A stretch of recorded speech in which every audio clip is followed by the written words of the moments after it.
ಧನುರಾಶಿ ಧನುರಾಶಿಯಲ್ಲಿ ಮೂಲಾ ನಕ್ಷತ್ರ ಪೂರ್ಣವಾಗಿ, ಪೂರ್ವಾಷಾಢ ನಕ್ಷತ್ರ ಪೂರ್ಣವಾಗಿ, ಉತ್ತರಾಷಾಢ ನಕ್ಷತ್ರದ ಒಂದು ಚರಣ ಮಾತ್ರ ಧನುರಾಶಿಯಲ್ಲಿ ಇರ್ತದೆ. ಎ ಯೋ ಭಾಭಿ ಭೂಧ ಫಾಡ ಮತ್ತು ಭೇ ಅನ್ನುವಂತಹ ಜನ್ಮಾಕ್ಷರಗಳಿರ್ತಾವ. ವೈ ಬಿ ಡಿ ಈ ಅಕ್ಷರಗಳಿಂದ ಆರಂಭ ಆಗುವಂತ ಹೆಸರಿನವರು ಇದನ್ನು ನೋಡಬಹುದು, ಕೇಳಬಹುದು. ಆದ್ರೆ ಪೂರ್ಣವಾಗಿ ಯಾರಿಗೆ ನಮ್ದು ಧನುರಾಶಿ ಅಂತೇಳಿ ಸ್ಪಷ್ಟ ಗೊತ್ತದನೋ ಅವರಿಗೆ ಆಯಾ ನಕ್ಷತ್ರಗಳು ಗೊತ್ತಿರ್ತಾವ, ಅವರಿಗೆ ಫಲಗಳು ಸರಿಯಾಗಿ ಉತ್ತಮವಾಗಿ ಬರ್ತದ ಅಂತ ಹೇಳ್ಬೋದು. ಈ ವರ್ಷ ವಿಶ್ವಾವಸು ನಾಮ ಸಂವತ್ಸರ ತಮಗೆಲ್ಲ ಶುಭ ತರಲಿ ಅಂತ ಹಾರೈಸ್ತಾ ಈ ವರ್ಷದ ಫಲಗಳು ಯಾವ ರೀತಿಯಾಗಿವೆ ಅನ್ನೋದನ್ನ ಸ್ವಲ್ಪ ನೋಡೋಣ. 6ನೇ ಮನೆಯಲ್ಲಿದ್ದಂತ ಗುರು, ಇಲ್ಲಿವರೆಗೂ ರಿಪು ಸ್ಥಾನದಲ್ಲಿದ್ದಂತಹ 6ನೇ ಮನೆ ಶತ್ರು ಸ್ಥಾನದಲ್ಲಿದ್ದಂತಹ ಗುರು ಈಗ ಮೇ 14ನೇ ತಾರೀಕಿಗೆ ತಮಗೆ ಸಪ್ತಮ ಭಾವದಲ್ಲಿ ಬರ್ತಾನೆ. ಸಪ್ತಮ ಅಂದ್ರೆ ಕುಟುಂಬ ಸ್ಥಾನ ಅಂತ ಕರೀತಾರೆ, ಜಾಯಾಸ್ಥಾನ, ಕುಟುಂಬ ಸ್ಥಾನ ಅಂತೆಲ್ಲ ಕರೀತಾರೆ. ಈ 7ನೇ ಮನೆ ಅಂದ್ರೆ ಸಮಸಪ್ತಕದಲ್ಲಿ ಅಂದ್ರೆ ನೇರವಾಗಿ ಜನ್ಮಕ್ಕೆ ಸಮಾನವಾಗಿ ಬರುವಂತಹದ್ದು. ಜನ್ಮಕ್ಕೆ ಲಗ್ನಕ್ಕೆ ಎಷ್ಟು ಮಹತ್ವದನೋ ಕುಟುಂಬ ಸ್ಥಾನಕ್ಕೂ ಅದಕ್ಕಿಂತ ಹೆಚ್ಚಿನ ಮಹತ್ವ ಇದೆ. ಇದು ಕೇಂದ್ರದಲ್ಲಿ ಬರುವಂತಹ ಸ್ಥಾನ. ಅಂತ ಒಳ್ಳೆಯ ಶುಭ ಸ್ಥಾನಕ್ಕೆ ಗುರು ಬರ್ತಾ ಇರೋದ್ರಿಂದ ಬಹಳ ಉತ್ತಮವಾಗಿರ್ತಕ್ಕಂಥ ಫಲಗಳನ್ನ ನಿರೀಕ್ಷೆ ಮಾಡಬಹುದು. ಯಾರ್ಯಾರು ವಿದ್ಯಾರ್ಥಿಗಳಿದ್ದಾರೆ ಅವ್ರಿಗೆಲ್ಲ ಒಳ್ಳೆ ಸಾಧನೆ ಆಗ್ತದೆ. ಅದೇ ರೀತಿ ಮನಿ ಒಳಗೆ ಏನೇನಾಗಬಹುದು ಅಂತ ಹೇಳಿ ಯಾರೇ ಇರ್ಲಿ ಅವ್ರ ಮನಿ ಒಳಗೆ ಮಂಗಲ ಕಾರ್ಯಗಳು ನಡೀತಾವ. ಒಳ್ಳೆ ಸಂಭ್ರಮದ ಕಾರ್ಯಕ್ರಮದಲ್ಲಿ ತಾವು ಭಾಗಿಯಾಗ್ತೀರಿ, ಧಾರ್ಮಿಕ ಕಾರ್ಯಕ್ರಮಗಳಲ್ಲಿ ಭಾಗಿಯಾಗ್ತೀರಿ. ಅನೇಕ ಸತ್ಕಾರಗಳು, ಸಮ್ಮಾನಗಳು ಉದ್ಯೋಗ ಸ್ಥಾನದಲ್ಲಿ ಆಗಿರ್ಬೋದು, ತಾವು ಇರುವಂತಹ ಪರಿಸರದಲ್ಲಿ ತಮಗೆ ಗೌರವ ತಂದುಕೊಡುವಂತಹ ಕೆಲಸಗಳು ನಡೀತಾವ. ಇಂತಹ ಗುರುದೇವರ ಅನುಗ್ರಹ ತಮ್ಮ ಮೇಲೆ ಯಾವಾಗ್ಲೂ ಇರ್ತದಂತ ಹೇಳಿ ಈ ವರ್ಷದಲ್ಲಿ ಮೇ 14ರಿಂದ ಆರಂಭ ಆಗ್ತದೆ. ಒಂದು ಗುರು ಸಂಚಾರ ಅತಿಚಾರ ಯೋಗ ಅಂತ ಕರಿತೀವಿ. ಕರ್ಕ ರಾಶಿಗೆ ಹೋಗಿ ಅಷ್ಟಮಕ್ಕೆ ಹೋಗಿ ಮತ್ತೆ ಬರ್ತಾರೆ. ಅಷ್ಟಮಕ್ಕೆ ಹೋದಾಗ ಅಂದ್ರೆ ಕರ್ಕ ರಾಶಿ ಪ್ರವೇಶ ಆಗಿ 2 ತಿಂಗಳಿದ್ದು ಇದ್ದು ಬರುವಾಗ ಅಷ್ಟಮದಾಗ ಹೋದಾಗ ಸ್ವಲ್ಪ ಗುರುಬಲ ಕಡಿಮೆ ಆಗ್ತದೆ. ಆ ಸಂದರ್ಭದಾಗ ಒಂಚೂರು ವಿಶೇಷ ಕಾಳಜಿಯನ್ನು ವಹಿಸಬೇಕು. ಜಪ ತಪ ಗುರು ಜಪ ಇತ್ಯಾದಿಗಳನ್ನ ದಾನಾದಿಗಳನ್ನ ಮಾಡಿದ್ರೆ ಈ ನಡೀತಕ್ಕ ಇರ್ತಕ್ಕಂತಹ ಯಾವ್ಯಾವ ಕೆಲಸಗಳವ ಎಲ್ಲೂ ವಿಘ್ನಗಳು ತಮಗೆ ಬರುವುದಿಲ್ಲ. ಮುಖ್ಯವಾಗಿ ಮಿಥುನ್ ರಾಶಿಯಲ್ಲಿಯೇ ಗುರು ಇರುವುದರಿಂದ ತಮಗೆ ಸಪ್ತಮದಲ್ಲಿಯೇ ಬರ್ತಾನೆ. ಆ ಸಪ್ತಮ ಸ್ಥಾನ ಬಹಳ ಉತ್ತಮವಾಗಿರ್ತದೆ ಅಂತ ಹೇಳಿ ಒಳ್ಳೆಯ ಕಾರ್ಯಗಳು ನಡೀತಾವ ಅಂತ ಹೇಳಿ ಹೇಳ್ಬೋದು.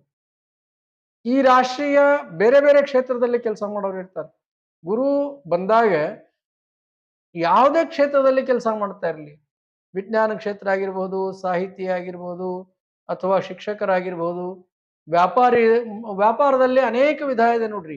ಯಾರು ಬೃಹಸ್ಪತಿಗೆ ಸಂಬಂಧಪಟ್ಟಿರ್ತಕ್ಕಂಥ ವ್ಯಾಪಾರವನ್ನ ಮಾಡ್ತಾ ಇದ್ದಾರೋ, ಪುಸ್ತಕಗಳು, ಪೆನ್ನುಗಳು ಇಂಥವಲ್ಲ, ಇವು ಅಷ್ಟೇ ಅಲ್ಲ, ಬೇರೆ ಶಿಕ್ಷಣಕ್ಕೆ ಸಂಬಂಧಪಟ್ಟಿರ್ತಕ್ಕಂಥ ವಸ್ತುಗಳನ್ನಾಗ್ಲಿ, ಶಿಕ್ಷಣಕ್ಕೆ ಕಂಪ್ಯೂಟರ್ಸ್ ಅವ, ಬೇರೆ ಬೇರೆ ವಿಷಯಗಳವ, ಅಂಥವು ಯಾರ್ಯಾರು ಶಿಕ್ಷಣಕ್ಕೆ ಸಂಬಂಧಪಟ್ಟಿರ್ತಕ್ಕಂಥ ವಸ್ತುಗಳ ವ್ಯಾಪಾರದಲ್ಲಿದ್ದಿರೋ ನಮ್ಗೆಲ್ಲ ವಿಶೇಷ ಆದಾಯ ಆಗ್ತದೆ, ಒಳ್ಳೆ ಗೌರವಗಳ ಪ್ರಾಪ್ತಿ ಆಗ್ತವ.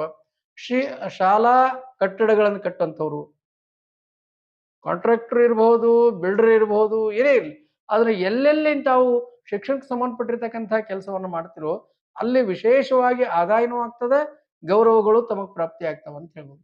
ಇನ್ನು ಹಳದಿ ಬಣ್ಣದ ವಸ್ತುಗಳನ್ನ ಮಾರುವಂಥವ್ರು ಅಂದ್ರೆ ಧಾನ್ಯಗಳೊಳಗೆ ಹಳದಿ ವಸ್ತ್ರಗಳನ್ನ, ಹಳದಿ ಧಾನ್ಯಗಳನ್ನ, ಹಳದಿ ವಸ್ತ್ರ ಅಂದ್ರೆ ಇಂಥ ಧಾನ್ಯಗಳನ್ನ ಮಾರುವಂಥವ್ರಿಗೆ ವ್ಯಾಪಾರಿ ವರ್ಗಕ್ಕೆ ವಿಶೇಷ ಆದಾಯ ಆಗ್ತದ ಅಂತ ಹೇಳ್ಬೋದು. ಅದನ್ನ ಬೆಳೆಗಾರರು ಅವರಿಗೂ ಉತ್ತಮವಾಗಿರ್ತಕ್ಕಂಥ ಫಲಗಳು ಈ ಸಂವತ್ಸರದಲ್ಲಿ ತಮಗ್ ಸಿಗ್ತಾವ. ವಿಶೇಷವಾಗಿ ನೋಡ್ರಿ, ತೋಟಗಾರಿಕೆ ಎಲ್ಲರಿಗೂ ಒಳ್ಳೇದು ಅಂತ ಹೇಳುವಂಥದ್ದು. ತೋಟಗಾರಿಕೆಯನ್ನು ಮಾಡ್ಬೇಕಂತೇಳಿ ಬಹಳಷ್ಟು ಪ್ರಯತ್ನ ಮಾಡ್ತಿರ್ತಾರೆ. ಆದ್ರೆ ಈ ಸಂವತ್ಸರದ ಫಲ ಅಷ್ಟು ಸರಿ ಇಲ್ಲ. ಹೀಗಾಗಿ ಆದರೂ ಸಹಿತ ತಮಗೆ ಒಂದು ಉಸಿರಾಡುವಷ್ಟು ಒಳ್ಳೆಯ ಆದಾಯವನ್ನ, ಕನಿಷ್ಠ ಕಡಿಮೆ ಇಲ್ಲದಷ್ಟು ಕಷ್ಟಪಟ್ಟಂತ ಕೃಷಿಕರಿಗೆ ಕಡಿಮೆ ಇಲ್ಲದಷ್ಟು ಆದಾಯ ಗುರುದೇವರು ಈ ಬಾರಿ ತಂದು ಕೊಡ್ತಾರ ಅಂತ ಹೇಳ್ಬೋದು. ಇನ್ನು ಶನಿ ದೇವರ ಬಗ್ಗೆ ನಾವು ಹೇಳ್ಬೇಕು. 3ನೇ ಸ್ಥಾನದಲ್ಲಿದ್ದಂತ ಶನಿ ಈಗ 4ಥ ಸ್ಥಾನಕ್ಕೆ ಬರ್ತಾರೆ. 4ನೇ ಸ್ಥಾನ ಅಂದ್ರೆ ಮಾತೃಭಾವ. ಅಲ್ಲಿಂದ ನಾವು ಆಸ್ತಿಯನ್ನ ನೋಡಬೇಕು ಅಂತ ಹೇಳಿ, ತಾಯಿಯನ್ನ, ಆಸ್ತಿಯನ್ನ ಇತ್ಯಾದಿಗಳನ್ನ ನೋಡ್ಬೇಕು ಅಂತ ಹೇಳಿ ಗೋಚಾರ ಫಲ ಹೇಳ್ತಾವ. ಅದಕ್ಕಾಗಿ ತಾಯಿ ಬಗ್ಗೆ ಒಂದ್ ಸ್ವಲ್ಪ ವಿಶೇಷ ಕಾಳಜಿಯನ್ನು ವಹಿಸಬೇಕು. ಶನಿ ಕಂಟಕ ಶನಿ ಅಂತ ಕರೀತಾರೆ. ಕಂಟಕ ಭಾವದಲ್ಲಿ ಶನಿ ಬಂದಾಗ, ಕಂಟಕ ತರುವಂತ ಸಂದರ್ಭದಲ್ಲಿ ಶನಿದೇವರಿದ್ದಾಗ ವಿಶೇಷವಾಗಿ ದೈಹಿಕ ಸಮಸ್ಯೆಗಳು ಕಾಣಿಸ್ಬೋದು. ನೋಡ್ರಿ, ಧನುರಾಶಿಯವರು ಬಹಳಷ್ಟು ಶ್ರಮಿಕರು, ಬಹಳ ಬುದ್ಧಿವಂತರು. ಅಷ್ಟು ಆ ಕಾರಣಕ್ಕಾಗಿ ಅವ್ರಿಗೆ ಹೆಚ್ಚಿನ ತೊಂದರೆಗಳು ಜಾಸ್ತಿ ಇರ್ತಾವಂತ ಹೇಳ್ಬೋದು. ಆ ತೊಂದರೆಗಳನ್ನ ದೈಹಿಕವಾಗಿರ್ತಕ್ಕಂಥ ಆರೋಗ್ಯದಲ್ಲಿ ಸ್ವಲ್ಪ ಏನಾದರೂ ವ್ಯತ್ಯಾಸ ಬರ್ಬೋದು. ಅದಕ್ಕೆಲ್ಲ ಬರದೇ ಇರೋ ಹಾಗೆ ಆರೋಗ್ಯವನ್ನು ಕಾಪಾಡ್ಕೊಳ್ಬೇಕು. ತಾಯಿಯ ಆರೋಗ್ಯವನ್ನು ಕಾಪಾಡ್ಕೊಳ್ಬೇಕು. ಆಮೇಲೆ ಈ ನೀರಿಗೆ ಸಂಬಂಧಪಟ್ಟಿರ್ತಕ್ಕಂಥ ವಿಷಯಗಳು, ಆಸ್ತಿಗೆ ಸಂಬಂಧಪಟ್ಟಿರ್ತಕ್ಕಂಥ ವಿಷಯಗಳು, ಆನಂತರ ಅದಕ್ಕೆ ಸಂಬಂಧಪಟ್ಟ ಹಾಗೆ ವ್ಯಾಜ್ಯಗಳು ಬರ್ಬೋದು, ಅದಕ್ಕೆ ಸಂಬಂಧಪಟ್ಟ ಹಾಗೆ ಹಾನಿ ಆಗ್ಬೋದು, ಅದಕ್ಕೆ ಸಂಬಂಧಪಟ್ಟಿರ್ತಕ್ಕಂಥ ಕೆಲಸಗಳು ಸ್ವಲ್ಪ ಮಂದ ಆಗ್ಬೋದು. ಹೀಗಾಗಿ ಇಂಥ ಯಾವುದೇ ಕೆಲಸವನ್ನು ಮಾಡ್ತಾ ಇರಬೇಕಾದ್ರೆ ಶನಿದೇವರು ಜಪವನ್ನು ಮಾಡಿ. ಶನಿ ಮಂತ್ರ ತಮಗೆಲ್ಲ ಗೊತ್ತಿದ್ದಿದೆ ಅದೇ. ನೀಲಾಂಜನ ಸಮಾಭಾಸಂ ರವಿಪುತ್ರ ಮೆಮಾಗ್ರಿಜಂ ಛಾಯಾ ಮಾರ್ತಾಂಡ ಸಂಭೂತಂ ತಮ್ ನಮಾಮಿ ಶನಿಶ್ಚರಂ. ಇದನ್ನ ಬಿಟ್ಟು ಸಾಕಷ್ಟು ಬರೀ ಮಂತ್ರಗಳು, ಅವನ್ನ ಹೇಳಬಹುದು. ಹೀಗಾಗಿ ಇದನ್ನ ಮಾಡೋದ್ರಿಂದ ಆಸ್ತಿಗೆ ಸಂಬಂಧಪಟ್ಟ ಹಾಗೆ ವಿಶೇಷವಾಗಿ ನಾವು ವಿಚಾರ ಮಾಡ್ತಾ ಇರ್ತಕ್ಕಂಥದ್ರೆ, ಶನಿದೇವರು ಕಂಟಕ ಸ್ಥಾನದಾಗಿದ್ದಾಗ ಇದಕ್ಕೆ ಸಂಬಂಧಪಟ್ಟ ಹಾಗೆ ಆಸ್ತಿ ವ್ಯವಹಾರಗಳು, ದೊಡ್ಡ ಮಟ್ಟದ ಇನ್ವೆಸ್ಟ್ಮೆಂಟ್ಗಳು, ನೀರು, ಈ ವಿಷಯಗಳಿಗೆ ಸಂಬಂಧಪಟ್ಟ ಹಾಗೆ ಅಡೆತಡೆಗಳು ಬರಬಹುದು. ಆ ಕಾರಣಕ್ಕಾಗಿ ಸೂಕ್ತ ನಿರ್ಣಯವನ್ನ ತಗೊಳ್ರಿ, ಸರಿಯಾದ ನಿರ್ಣಯವನ್ನು ತಗೊಳ್ರಿ, ತಡ ಮಾಡದೇ ಇರುವ ಹಾಗೆ ನೋಡ್ಕೊಳ್ರಿ. ಈ ರೀತಿಯಾಗಿ ಮಾಡೋದ್ರಿಂದ, ಶನಿದೇವರು ಪ್ರಾರ್ಥನೆ ಮಾಡ್ಕೊಂಡು ಮಾಡೋದ್ರಿಂದ ದೋಷಗಳು ಪರಿಹಾರ ಆಗ್ತವೆ. ಈ ಸಂದರ್ಭದಲ್ಲಿ ಇನ್ನೊಂದು ಸಾಮಾನ್ಯವಾಗಿ ಹೇಳುವಂಥದ್ದು, ನಿತ್ಯ ಜೀವನ ಯಾವ ರೀತಿಯಾಗಿರ್ತದೆ ಅಂತಂದ್ರೆ ದಣಿವಿನಿಂದ ಕೂಡಿರ್ತದೆ. ಪ್ರತಿದಿನ ಬಹಳಷ್ಟು ಶ್ರಮ ವಹಿಸುವಂತ ಕಾಲ ನಿಮಗೆ ಈ ವರ್ಷ ಇರ್ತದೆ. ಬಹಳ ಪ್ರತಿದಿನ ಶ್ರಮ ಇರ್ತದೆ, ಒಂದಿಲ್ಲ ಒಂದು ಕಾರಣಕ್ಕೆ ಶ್ರಮ ಇರ್ತದೆ. ಆ ದಣಿವಿನಿಂದ ಕೂಡಿದಂತ ಶ್ರಮ ಇರ್ತದೆ. ಆ ಕಾರಣಕ್ಕಾಗಿ ಪರಿಹಾರಾರ್ಥವಾಗಿ ದೇವರಲ್ಲಿ ಪ್ರಾರ್ಥನೆ ಮಾಡಿಕೊಡ್ರಿ, ನಿಶ್ಚಿಂತರಾಗಿ ಕೆಲಸವನ್ನು ಮಾಡ್ರಿ, ನಿಶ್ಚಿಂತರಾಗಿ ಇರುವ ಹಾಗೆ ನೋಡ್ಕೊಡ್ರಿ. ಈ ರೀತಿಯಾಗಿ ಮಾಡೋದ್ರಿಂದ ಅಂದ್ರೆ ಎಲ್ಲೆಲ್ಲಿ ಅವಶ್ಯಕತೆ ಅದನೋ ಅಲ್ಲಿ ಮಾತ್ರ ಶ್ರಮವನ್ನು ವಹಿಸ್ರಿ. ಅನಾವಶ್ಯಕ ಶ್ರಮಗಳನ್ನ ಹಾಕುವುದು ಬೇಡ. ಅನಿರೀಕ್ಷಿತ ಓಡಾಟ ಅಂತಾರಲ್ರಿ, ಅವಶ್ಯ ಇರುವುದಿಲ್ಲ ಆದ್ರೂ ಓಡಾಡ್ತಿರ್ತಾರೆ. ಎಷ್ಟೋ ಸಂದರ್ಭದಾಗ ನಮಗೆ ಅವಶ್ಯನೇ ಇರುವುದಿಲ್ಲ, ಆದ್ರೂ ಓಡಾಟ ನಡೀತಾ ಇರ್ತದೆ. ಇಂಥ ಅನಿರೀಕ್ಷಿತ ಓಡಾಟಗಳು, ಅನಿವಾರ್ಯ ಓಡಾಟಗಳು ಇವೆಲ್ಲ ನಡೀತಾ ಇರ್ತದೆ. ಬಂಧು ವರ್ಗದಾಗ ಹೋಗಿ ಬರೋದು. ಆದಷ್ಟು ಈ ವರ್ಷದಲ್ಲಿ ಟೂರ್ ಗೀರ್ ಮಾಡೋದನ್ನ ಬೇಡ.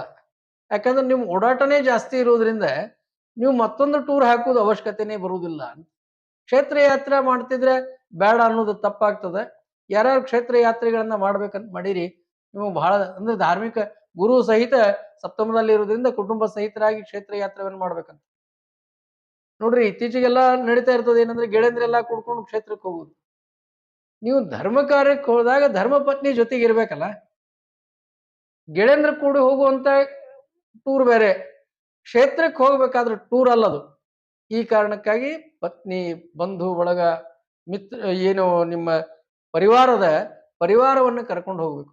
ಆ ಕ್ಷೇತ್ರದಾಗ ನಡೆಯುವಂತಹ ಮುಖ್ಯವಾಗಿರ್ತಕ್ಕಂತಹ ಕಾರ್ಯಗಳನ್ನ ಮಾಡಬೇಕು, ಅಂದ್ರೆ ಕ್ಷೇತ್ರದ ಫಲ ಸಿಗ್ತದೆ. ಹಿಂಗಾಗಿ ನಾವು ಹೇಳೋದೇನಂದ್ರೆ, ಯಾವುದೇ ಕ್ಷೇತ್ರಕ್ಕೆ ಹೋಗ್ರಿ, ಸ್ನಾನಕ್ಕೆ ಹೋಗ್ರಿ, ನದಿಗೆ ಹೋಗ್ರಿ, ಅಲ್ಲಿ ಆಯಾ ಕ್ಷೇತ್ರದ ವಿಷಯಗಳನ್ನ ಮಾಡಿ ಬರಬೇಕು. ಇನ್ನು ಕ್ಷೇತ್ರ ದರ್ಶನ ಆಗ್ತದೆ ಅಂತ ಹೇಳಿದೆ, ವಿಶೇಷವಾಗಿ ನರಸಿಂಹದೇವರ ಕ್ಷೇತ್ರ ದರ್ಶನ ಮಾಡ್ರಿ. ಗುರು 3 ಭಾಗಗಳಲ್ಲಿ ಸಂಚಾರ ಮಾಡ್ತಾ ಇರೋದ್ರಿಂದ ಮುಂದೆ ಕುಂಭದಲ್ಲಿ ಸ್ನಾನ ಮಾಡ್ರಿ. ಇಂತಹ ವಿಷಯಗಳನ್ನ ನಾವು ಚಿಂತನೆ ಮಾಡ್ಬೋದು. ನವೆಂಬರ್ನಿಂದ ಸೂಕ್ಷ್ಮವಾಗಿ ಒಂದು ಸ್ವಲ್ಪ ವ್ಯವಹಾರ ಮಾಡ್ರಿ ಅಂತ ಹೇಳೋದು. ಅದೇ ಗುರು ವಕ್ರಿ ಆಗಿರ್ತಕ್ಕಂತಹ ಸಂದರ್ಭ, ಗುರು ಕರ್ಕ ರಾಶಿ ಪ್ರವೇಶ ಮಾಡಿದಂತಹ ಸಂದರ್ಭ ಏನದ, ಅವಾಗ ಪ್ರಯಾಣವನ್ನ ಬಿಟ್ಬಿಡ್ರಿ. ನವೆಂಬರ್ನಿಂದ ಡಿಸೆಂಬರ್ 1 ತಿಂಗಳು, 1.5 ತಿಂಗಳು ಅಷ್ಟು ಕಾಲ ಬರ್ತದೆ. ಆ 1.5 ತಿಂಗಳ ಕಾಲವನ್ನ ಆದಷ್ಟು ಆ ಸಂದರ್ಭದಲ್ಲಿ ಹೋಗೋದು ಬೇಡ. ಇನ್ನ 3ನೇ ರಾಹು ಮತ್ತು 9ನೇ ಕೇತು ಇರುವುದರಿಂದ ನಿಮಗೆ ಬಹಳಷ್ಟು ಮುಂದಾಲೋಚನೆ ಇರ್ತದೆ, ದೂರಾಲೋಚನೆ ಇರ್ತದೆ. ಆ ರೀತಿಯಾಗಿರ್ತಕ್ಕಂಥ ಏನಂತಾರ ಲಾಂಗ್ ಟರ್ಮ್ ಇನ್ವೆಸ್ಟ್ಮೆಂಟ್ಸ್ ಅಂತಾರಲ್ರಿ, ಆ ಥರದ ಇನ್ವೆಸ್ಟ್ಮೆಂಟ್ ಮಾಡ್ತಿರ್ತಾವ.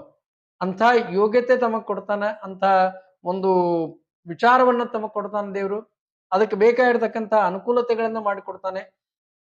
ಆ ನಿಟ್ಟಿನಲ್ಲಿ ಕೆಲಸ ಮಾಡಿದ್ರೆ ನಿಮಗೆ ಮುಂದೆ ಬರುವಂತ ಸಂದರ್ಭದಲ್ಲಿ ಒಳ್ಳೆಯದು ಆಗ್ತದೆ. ಅಧಿಕಾರಿಗಳಿಂದ ಅಪಾಯಕಾರಿ ತೊಂದರೆ ಇದೆ ಅಂತ ಹೇಳಿ ಫಲದಲ್ಲಿ ಬಂದಿರತಕ್ಕಂಥದ್ದು. ತಮ್ಮ ಮೇಲೆ ಅಧಿಕಾರಿಗಳು ತಮ್ಮ ಮೇಲೆ ಕಂಟಕ ಶನಿ ಇರುವುದರಿಂದ ಈ ರೀತಿಯಾಗಿರ್ತಕ್ಕಂಥ ತೊಂದರೆಗಳು ತಮಗೆ ಬರಬಹುದೇನೋ, ಅಕಾಲಿಕ ಒತ್ತಡಗಳು ಬರ್ಬೋದು. ಒಂದ್ ಕೆಲಸ ಮಾಡ್ತೀರಿ, ಇನ್ನೊಂದು ಕೆಲಸದ ಒತ್ತಡ ತಮಗೆ ಬರ್ಬೋದು. ಇನ್ನು ಅಧಿಕಾರಿಗಳಿಂದ ಮತ್ತು ಇಂಥ ಒತ್ತಡದಿಂದ ಯಾವ ರೀತಿಯಾಗಿ ನಾವು ಸಮಾಧಾನದಿಂದ ಇರಬೇಕು ಅನ್ನೋದನ್ನ, ಯಾವ ರೀತಿಯಾಗಿ ನಿಭಾಯಿಸಬೇಕು ಅನ್ನೋದನ್ನ ಕಲ್ತ್ಕೊಳ್ಳೋದಕ್ಕಾಗಿ, ಯಾವ ರೀತಿಯಾಗಿ ನಿಭಾಯಿಸಬೇಕು ಅನ್ನೋದನ್ನ ತಿಳ್ಕೊಳ್ಳೋದಕ್ಕಾಗಿ ಏನಾದರೂ ಮಾಡ್ಲಿಕ್ಕೆ ಸಾಧ್ಯ ಇದ್ರೆ ಯೋಗ, ಪ್ರಾಣಾಯಾಮ, ಪ್ರತ್ಯಾಹಾರ ಇತ್ಯಾದಿ ಯೋಗಗಳಿವೆ. ಅವನ್ನೆಲ್ಲ ಮಾಡಬೇಕು. ಅಂದ್ರೆ ಇಂಥ ಒತ್ತಡವನ್ನು ತಾಳಬೇಕಾದಂತ ಸಂದರ್ಭ ತಮಗೆ ಬರಬಹುದು. ಆದ್ರಿಂದ ಒತ್ತಡದ ಕೆಲಸ ಇರ್ತದೆ. ಅದಕ್ಕಾಗಿ ಮೊದಲೇ ಪೂರ್ವ ತಯಾರಿ ಮಾಡಿಕೊಡ್ರಿ. ಏನಾದರೂ ಮನೆಯಲ್ಲಿ ಬರವಣಿಗೆ ಮಾಡುವಂಥದ್ದಾಗಿರ್ಬೋದು, ಪೇಪರ್ಸ್ ರೆಡಿ ಮಾಡುವಂಥದ್ದಾಗಿರ್ಬೋದು, ಅಥವಾ ಯಾವುದೋ ಕೆಲಸಕ್ಕೆ ಪೂರ್ವ ತಯಾರಿ ಅನ್ನೋದು ಬಹಳ ಮುಖ್ಯ ಆಗ್ತದೆ. ಈ ಸಂದರ್ಭದಲ್ಲಿ ತಪ್ಪದೇ ಪೂರ್ವ ತಯಾರಿ ಮಾಡ್ಕೊಂಡು ಹೆಜ್ಜೆ ಇಡ್ರಿ. ಅದರಿಂದ ಒತ್ತಡಗಳು ಕಡಿಮೆ ಆಗ್ತಾವೆ. ಇಂಥದನ್ನೆಲ್ಲ ನಾವು ಚಿಂತನೆಯನ್ನ ಈ ರಾಹು ಮತ್ತು ಕೇತುವಿನಿಂದ ಮಾಡಬಹುದು. ರಾಹು ಮತ್ತು ಕೇತು, ಮೂರನೇ ರಾಹು, 9ನೇ ಕೇತು. 9ನೇ ಕೇತು ಭಾಗ್ಯದಲ್ಲಿ ಕೇತು, ಮೂರನೇ ತೃತೀಯದಲ್ಲಿ ರಾಹು. ತೃತೀಯ ಅಂದ್ರೆ ಪರಾಕ್ರಮ ಭಾವ, ಸಹೋದರ ಭಾವದಲ್ಲಿ, ಅಣ್ಣತಮ್ಮಂದರಲ್ಲಿ ಆ ಸ್ಥಾನದಲ್ಲಿ ರಾಹು ಬಂದಾಗ ಬಹಳ ಬಲಿಷ್ಠರಾಗ್ತೀರಿ ಅಂತ. ಒಳ್ಳೆ ಸ್ಥಾನ ಅದು. ರಾಹು ಮತ್ತು ಕೇತುವಿಗೆ ಈ ಸ್ಥಾನಗಳು ಒಳ್ಳೆ ಸ್ಥಾನಗಳಂತ ಹೇಳಿದ್ದಾರೆ. ಒಳ್ಳೆ ಫಲಗಳನ್ನೇ ಕೊಡ್ತಾರೆ. ಬೆಂಬಲಕ್ಕೆ ನಿಮಗೆ ನಿಮ್ಮ ಅಣ್ಣ ತಮ್ಮಂದರು ನಿಲ್ತಾರೆ ಅಂತ ಹೇಳ್ಬೋದು. 9ನೇ ಕೇತು ಇರುವುದರಿಂದ ಧರ್ಮ ಕಾರ್ಯದಲ್ಲಿ ಹೆಚ್ಚಿನ ಆಸಕ್ತಿಯನ್ನು ವಹಿಸ್ತೀರಿ, ಧರ್ಮ ಕಾರ್ಯಗಳನ್ನ ಮಾಡ್ತೀರಿ, ಜಪ ತಪ ಅನುಷ್ಠಾನಗಳನ್ನ ಮಾಡ್ತೀರಿ ಅಂತ ಹೇಳ್ಬೋದು. ಯಾರ್ಯಾರಿಗೆ ವಿವಾಹ ಆಗಿಲ್ಲ ಅವರಿಗೆಲ್ಲ ಈ ಧನುರಾಶಿಯವರಿಗೆ ಈ ಬಾರಿ ವಿವಾಹದ ಯೋಗ ಕೂಡಿ ಬರ್ತದೆ. ಇನ್ನು ಗುರು ಒಳ್ಳೆ ಸ್ಥಾನದಲ್ಲಿ ಇದ್ದಾಗ ಒಳ್ಳೆ ಕಾರ್ಯಗಳನ್ನ ಮಾಡ್ಬೇಕಂತ. ಒಳ್ಳೆಯ ಕಾರ್ಯಗಳು ಅಂತ ಯಾವುದು? ಸಪ್ತಮದಲ್ಲಿ ಗುರು ಇದ್ದಾಗ ಮಾಡುವಂತ ಮುಖ್ಯ ಕೆಲಸಗಳು ಯಾವುವು ಅಂತೇಳಿ ವಿಚಾರ ಮಾಡಿದಾಗ ಮಂಗಲ ಕಾರ್ಯಗಳು ಯಾವುವು ಪ್ರಯತ್ನಕ್ಕೂ ಇಲ್ಲದೆ ಆಗುವಂಥದ್ದಲ್ಲ, ಪ್ರಯತ್ನವನ್ನು ಪಡಬೇಕು. ಹೀಗಾಗಿ ಎಲ್ಲೆಲ್ಲಿ ಮಹತ್ವದ ಕೆಲಸಗಳಿದೆಯೋ ಅಲ್ಲಿ ಪ್ರಯತ್ನ ಬಹಳ ಮುಖ್ಯ. ಅನಾವಶ್ಯಕ ಓಡಾಟ ಅಂತ ಹೇಳಿದೆ. ಅನಾವಶ್ಯಕ ಓಡಾಟದ ಬದಲಾಗಿ ಸರಿಯಾದ ಸಮಯಕ್ಕೆ ಸರಿಯಾದ ಸ್ಥಳಕ್ಕೆ ಹೋಗ್ಬೇಕಾಗಿರ್ತಕ್ಕಂಥದ್ದು. ಅದೇ ರೀತಿ ಆ ಸ್ಥಾನವನ್ನು ಗುರುತಿಸುವಂತ ಜ್ಞಾನ ಬರಬೇಕು, ಸರಿಯಾದನ್ನ ತಿಳಿದುಕೊಳ್ಳುವಂತ ಜ್ಞಾನ ಬರಬೇಕು. ಇದೆಲ್ಲ ದೈವಿ ಇವಕ್ಕೆಲ್ಲ ದೇವರು ಕೊಡ್ಬೇಕಾಗಿರ್ತಕ್ಕಂಥ ಫಲಗಳಂತಾರೆ. ಬೃಹಸ್ಪತಿ ಸಪ್ತಮದಲ್ಲಿದ್ದಾಗ ಇಂಥ ಜ್ಞಾನ ಬರ್ತದೆ. ಎಲ್ಲಿ ನಮಗೆ ಕೆಲಸ ಆಗುವುದಿಲ್ಲೋ ಅಲ್ಲಿ ನಾವು ಅಪೇಕ್ಷೆಯನ್ನು ಪಡ್ತೀವಿ, ಎಲ್ಲಿ ಕೆಲಸ ಆಗ್ತಿರ್ತದೋ ಅಲ್ಲಿ ಹೋಗೋದೇ ಇಲ್ಲ. ಇಂಥ ಇದು ಯಾವುದೇ ವಿಷಯಕ್ಕಾಗಿರ್ಬೋದು. ಅಂಥ ಕೆಲಸವನ್ನ ಯಾವ್ಯಾವ ಸಂದರ್ಭದಲ್ಲಿ ಏನ್ ಮಾಡಬೇಕು, ಯಾರಲ್ಲಿ ಯಾಚನೆ ಮಾಡಬೇಕು ಅನ್ನೋದು ಬಹಳ ಮುಖ್ಯ. ಯಾರನ್ನ ಕೇಳಬೇಕು? ಬೇಡುವುದಾದರೆ ನನ್ನ ಒಡೆಯನ ಬೇಡುವೆ ಅಂತೇಳಿ ದಾಸರು ಹೇಳ್ತಾರೆ. ಹಾಗೆ ಬೇಡಬೇಕಾದ್ರೆ ಯಾರನ್ನ ಕೇಳಬೇಕು?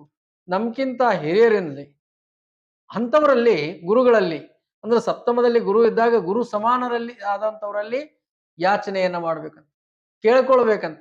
ಯಾವ್ಯಾವದನ್ನ ಏನೇನು ಯಾಚನೆ ಮಾಡಬೇಕು ಅನ್ನುವಂಥ ಪ್ರಶ್ನೆ ಇರ್ತದೆ. ನಮ್ಮ ಮನಸ್ಸೋ ಇಚ್ಛೆ, ಮನಸ್ಸಿಗೆ ಅಪೇಕ್ಷೆಗಳು ಏನವನೋ ಅವನ್ನು ಹೋಗಿ ಹಿರಿಯರಲ್ಲಿ ಕೇಳಬೇಕಂತ. ನಾವೇ ನಿರ್ಣಯ ತಗೊಳ್ಳುವಂಥದ್ದು. ವಿಶೇಷವಾಗಿ ಮಕ್ಕಳಲ್ಲಿ ಹೇಳ್ಬೇಕು ನಾವು. ಅನೇಕ ಸಂದರ್ಭದಲ್ಲಿ ಇವ್ರು ಏನ್ ಮಾಡ್ತಾರೆ ಅಂತಂದ್ರೆ ಸ್ವತಃ ತಾವೇ ನಿರ್ಣಯ ತಗೊಳ್ಳುವಂತ ಪ್ರಯತ್ನ ಮಾಡ್ತಾರೆ. ಅನೇಕ ವಿಷಯದಲ್ಲಿ, ಶಿಕ್ಷಣದ ವಿಷಯ ಆಗಿರ್ಬೋದು, ವಿವಾಹದ ವಿಷಯ ಆಗಿರ್ಬೋದು.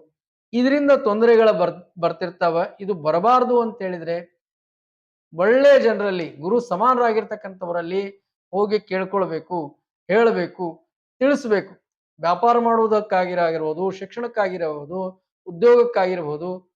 ಅದೇ ರೀತಿ ನೀವು ಮಾಡುವಂತಹ ಉದ್ಯೋಗದಲ್ಲಿ ಅಧಿಕಾರಿ ವರ್ಗಕ್ಕೆ ಹೋಗಿ ನೀವು ಭೇಟಿ ಆಗ್ಬೇಕು. ಇಡೀ ದಿನ ಶ್ರಮ ಪಟ್ಟು ಆದ್ರೂ ನೀವು ಪಟ್ಟಂತ ಶ್ರಮ ನಿಮ್ಮ ಅಧಿಕಾರಿಗಳಿಗೆ ಗೊತ್ತೇ ಇಲ್ಲ ಅಂದ್ರೆ ಅದರಿಂದ ತಪ್ಪಾಗ್ತದೆ. ಅದರಿಂದ ಅವರಿಗೆ ತಿಳಿಬೇಕು, ಅಂಥ ಕೆಲಸವನ್ನ ತಾವು ತಿಳಿಸ್ಬೇಕು ಅಂತ. ನಾವು ಮಾಡಿರ್ತೀವಿ, ಅವ್ರಿಗೆ ಆಮೇಲೆ ಗೊತ್ತಾಗ್ತದೆ, ಗೊತ್ತಾಗುದಿಲ್ರಿ. ಕೆಲವೊಂದು ಸಂದರ್ಭದೊಳಗೆ ನೀವು ಹೋಗಿ ತಿಳಿಸ್ಬೇಕಾಗ್ತದೆ. ಎಷ್ಟೋ ಸಂದರ್ಭದೊಳಗೆ ನಾವು ನೋಡ್ತಿರ್ತೀವಿ, ಕೆಲಸ ಮಾಡ್ತಾ ಇರ್ತಾರೆ, ಅವರು ಮಾಡಿದ ಕೆಲಸಗಳು ಅವರ ಅಧಿಕಾರಿಗಳಿಗೆ, ಅವ್ರ ಮೇಲ್ವರ್ಗದವರಿಗೆ ವಿಷಯಗಳೇ ಗೊತ್ತಿರುವುದಿಲ್ಲ. ಈ ಕಾರಣಕ್ಕಾಗಿ ಅವರಿಗೆ ಗಮನಕ್ಕೆ ತರುವಂತ ಕೆಲಸವನ್ನ ತಾವು ಮಾಡಿದ್ರೆ ಒಳ್ಳೆಯ ಫಲಗಳು ತಮಗೆ ಈ ಸಂವತ್ಸರದಲ್ಲಿ ಸಿಗ್ತದ ಅಂತ ಹೇಳ್ಬೇಕು. ಇನ್ನು ಅನೇಕ ಮಂತ್ರಗಳನ್ನ ನಾವು ಹೇಳಬೇಕು ಪರಿಹಾರಾರ್ಥವಾಗಿ, ಕಂಟಕ ಶನಿ ಪರಿಹಾರಾರ್ಥವಾಗಿ ಮತ್ತು ಗುರು ವಕ್ರಿಗತಿ ಸಂದರ್ಭದಲ್ಲಿ ಮಾಡಬೇಕಾದಂತ ಪರಿಹಾರಕ್ಕೆ ಹಳದಿ ವಸ್ತ್ರ, ಹಳದಿ ಬಣ್ಣದ ಧಾನ್ಯಗಳು, ಕಡ್ಲೆ ಇತ್ಯಾದಿ, ಬೆಲ್ಲವನ್ನ, ಆನಂತರ ರತ್ನದಲ್ಲಿ ಪುಷ್ಪರಾಗವನ್ನ, ಇವೆಲ್ಲ ದಾನಗಳನ್ನ ಮಾಡಬಹುದು. ಶನಿದೇವರಿಗೆ ಎಳ್ಳು ಇತ್ಯಾದಿ. ರಾಹು ಮತ್ತು ಕೇತು ಒಳ್ಳೆಯ ಸ್ಥಾನದಲ್ಲೇ ಇರುವುದರಿಂದ ಶಾಂತಿಯ ಅವಶ್ಯಕತೆ ಇಲ್ಲ. ಓವರಾಲ್ ಈ ಸಂವತ್ಸರದಲ್ಲಿ ವಿಶೇಷವಾಗಿ ಶಾಂತಿ ಮಾಡಬೇಕಂತೇನಿಲ್ಲ. ಅದರ ಮಹತ್ವದ ಕೆಲಸದಲ್ಲಿ ಸಂದರ್ಭದಲ್ಲಿ ತಪ್ಪದೇ ದೇವರ ಆಶೀರ್ವಾದವನ್ನು ಪಡೆದು ದಾನಾದಿಗಳನ್ನ ಮಾಡ್ರಿ, ನಿಮ್ಮೆಲ್ಲ ಕೆಲಸಗಳು ಸಿದ್ಧಿಯಾಗ್ತವ ಅಂತ ಹೇಳಿ ತಿಳಿಸ್ತಾ ಈ ಧನುರಾಶಿಯ ಫಲಚಿಂತನೆಯನ್ನು ಮುಕ್ತಾಯ ಮಾಡ್ತಾ ಇದ್ದೇನೆ. ಹರೇ ನಮಃ. ಶ್ರೀ ಕೃಷ್ಣಾರ್ಪಣಮಸ್ತು.